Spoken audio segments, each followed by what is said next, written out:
idgham izhar ikfa iqlab idgham izhar ikfa iqlab idgham izhar ikfa এর আগে আপনারা নুনে সাকিন পড়েছেন। নুনে সাকিন ও তানবিন, নুনে সাকিন ও তানবিন কয়ভাবে পড়া যায়? 4 পদ্ধতিতে পড়া যায়। আপনারা কি কখনো জিজ্ঞাসা করেছেন যে নুন সাকিন আর তানবিন কেন? আসলে নুন সাকিন কাকে বলে? নুনের উপরে जज़म नुन के नून साकिन बोले।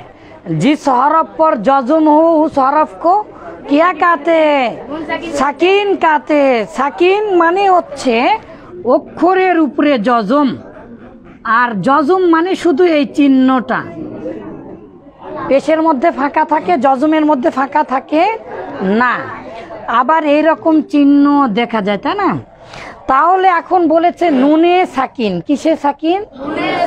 তার মানে নুনের উপরে জজম, ঠিক আছে। এখন বলেছে নুনে সাকিন ও তানবিন, তার মানে তানবিন। তানবিনটা কি আমরা জানি? 2 জবর 2 জের আর 2 পেশ, তানবিন বলে। তো ঠিক আছে, আমরা তো জানি বা আলিফ 2 জবর বান, তা আলিফ 2 জবর তান, সা আলিফ 2 জবর সান, জিম আলিফ 2 জবর জান, হা আলিফ 2 জবর হান, খ আলিফ 2 জবর খন, আমরা জানি না? আচ্ছা, কিন্তু নুন সাকিন আর তানবিন কেন এই 4 ভাবে পড়া যাবে? আসলে আমরা জানি তানবিন 2 জবর 2 জের 2 পেশকে বলে। তানবিনের উচ্চারণ নাকের ভিতর তাড়াতাড়ি পড়িতে হয়।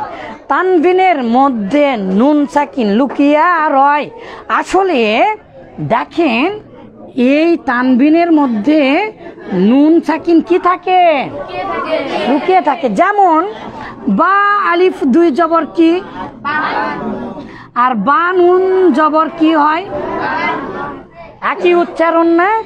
তাহলে যেহেতু তানবিনকে নুন সাকিনকে 4 ভাবে পড়া যায়, তাহলে তানবিনকেও 4 ভাবে পড়া যাবে। এবারে বুঝতে পেরেছেন? তাহলে নুন সাকিন ও তানবিন 4 প্রকারে পড়তে হয়। আয়না ডাস্টার, ডাস্টার কই? এটা মোছারিয়া কই? আচ্ছা, তাহলে এটা 4 ভাবে পড়া যায়। কয় ভাবে পড়া যায়? 4 ভাবে পড়া যায়।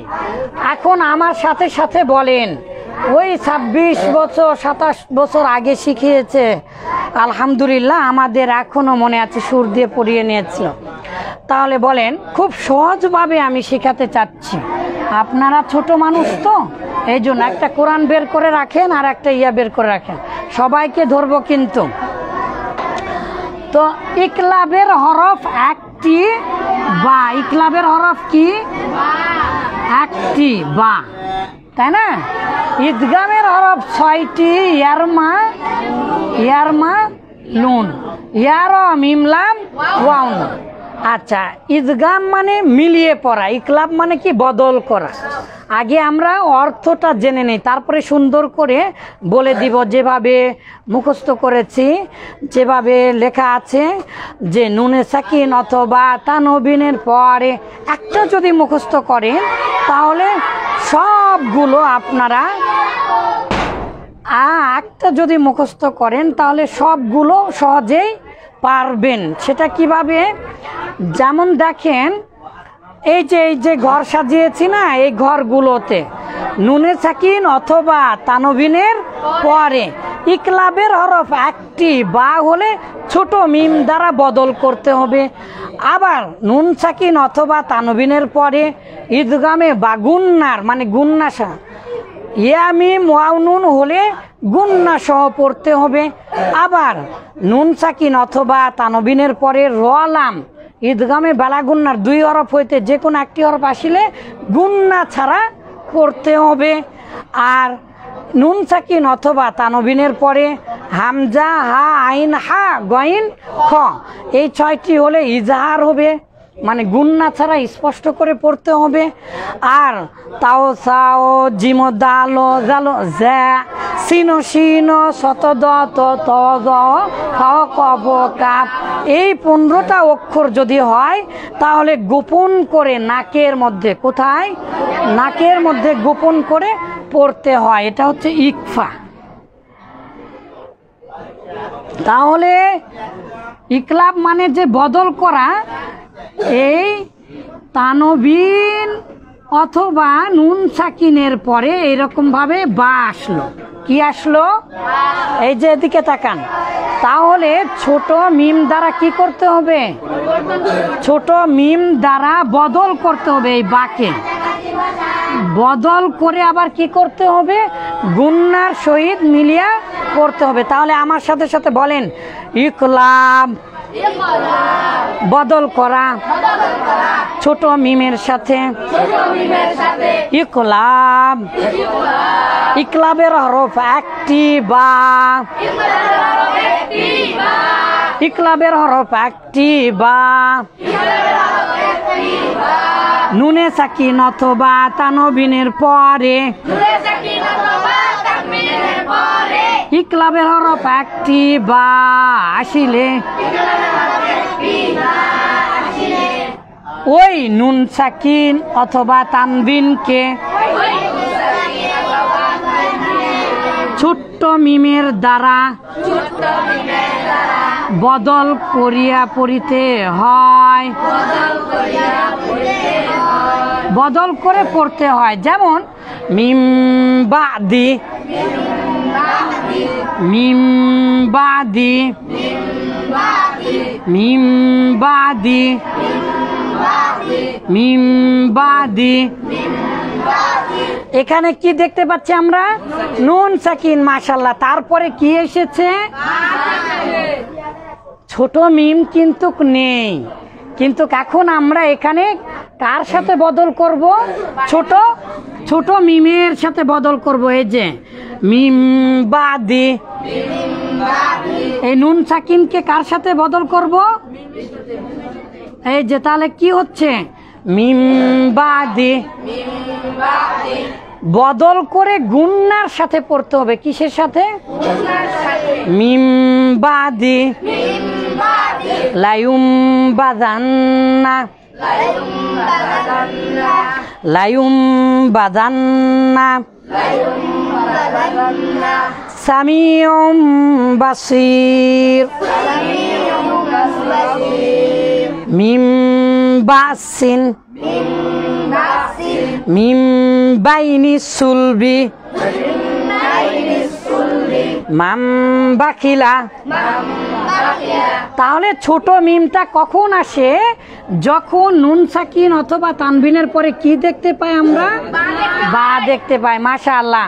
তাহলে নুনে সাকিন অথবা তানবিনের পরে ইকলাবের হরফ একটি বা আসিলে ওই নুন সাকিন অথবা তানবিনকে ছোট্ট মিমের দ্বারা বদল করিয়া গুন্নার সহিত মিলিয়া পড়িতে হয়। যেমন মিম বাদি।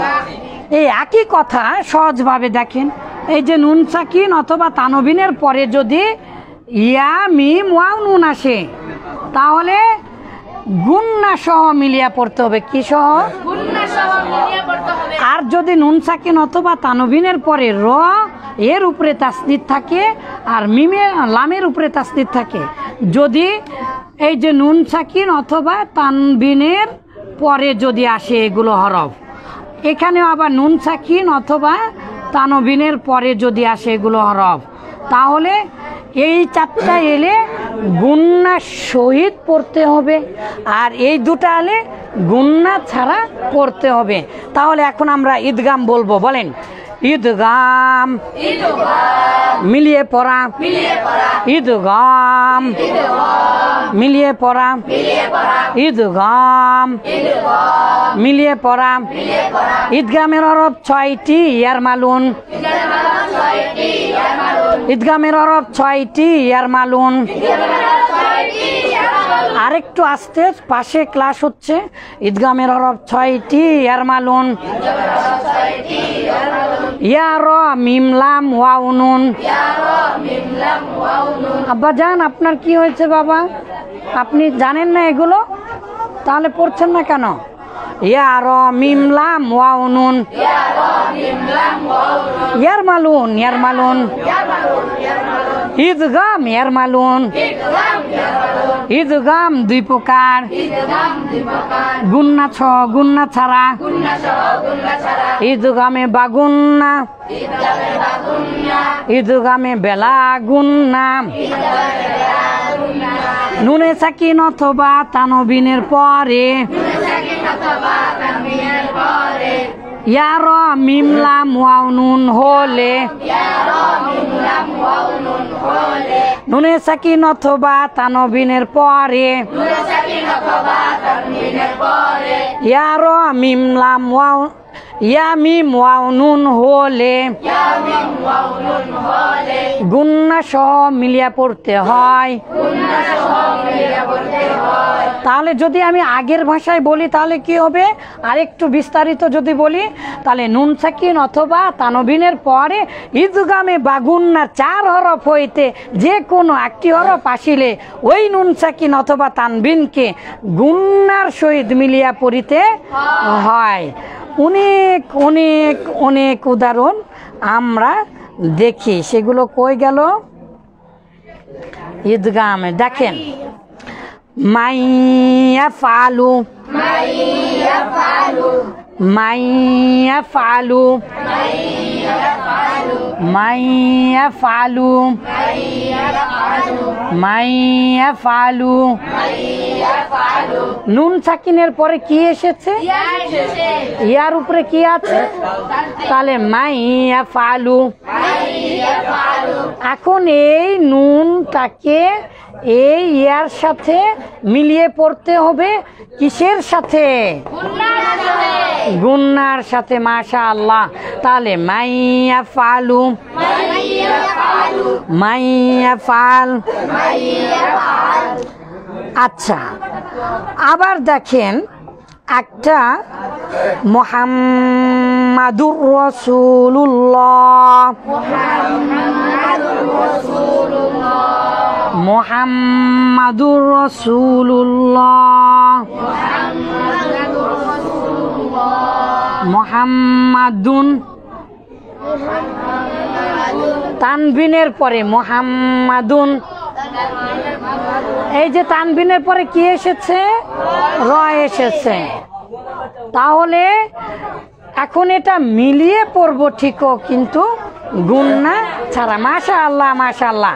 তারপরে বলেন ইজহার, হামজাহা আইন হা গইন খ। আরেকটু আস্তে, হামজাহা আইন হা গইন খ, হামজাহা আইন হা গইন খ। যদি নুন সাকিন অথবা তানবিনের পরে যদি এই 6টার যে কোনো একটা আসে তাহলে গুন্না ছাড়া কি করে পড়তে হবে? স্পষ্ট। আযাবুন আলীম, আলহামদু। আচ্ছা, এখানে মিম সাকিনের ইয়া দিয়েছে। আচ্ছা, ইজারে দেখেন আযাবুন আলীম, মিন খাউফ, মিন খাউফ, মিন খাউফ। এই যে এখানে কি এসেছে? হ্যাঁ, খ এসেছে। তাহলে খ হলে কি করতে হবে? ইজাহার গুন্না ছাড়া স্পষ্ট করে পড়তে হবে। তাহলে মিন খাউফ, মিন খাউফ, আযাবুন আলীম। এরকম ভাবে অসংখ্য উদাহরণ আছে, আমাদের শেষ করতে হবে। আমি তো এই ক্লাস নেই না, তাই না? ওস্তাদজি নেই, তাই এসেছি। তাহলে আমরা ইকফার, তাহলে এটা কিভাবে আমরা ভালো ভাষায় বলতে পারবো? যে নুন সাকিন অথবা তানবিনের পরে ইকফার 6 হরফ হইতে যে কোনো একটি হরফ আসিলে ওই নুন সাকিন অথবা তানবিনকে গুন্না ছাড়া স্পষ্ট করিয়া পড়িতে হয়। মাশাআল্লাহ মাশাআল্লাহ। এরপরে আমরা দেখব ইকফা। ইকফা মানে কি? গোপন করা। গোপন করা যায় পড়ার সময়, হয় সেটা নাকে, না হয় সেটা মুখে। তাহলে মিম সাকিন হলে হবে মুখে, আর নুন সাকিন হলে হবে নাকে, কারণ নুন সাকিনের উচ্চারণ নাকের মধ্য থেকে হয়। ঠিক আছে? তাহলে এখন আমরা বলি ইকফার হরফ 15টি। তাও সাও জিমো দালো জালো জা জালো জা জালো জা সিনো শিনো শত দ ত তব জ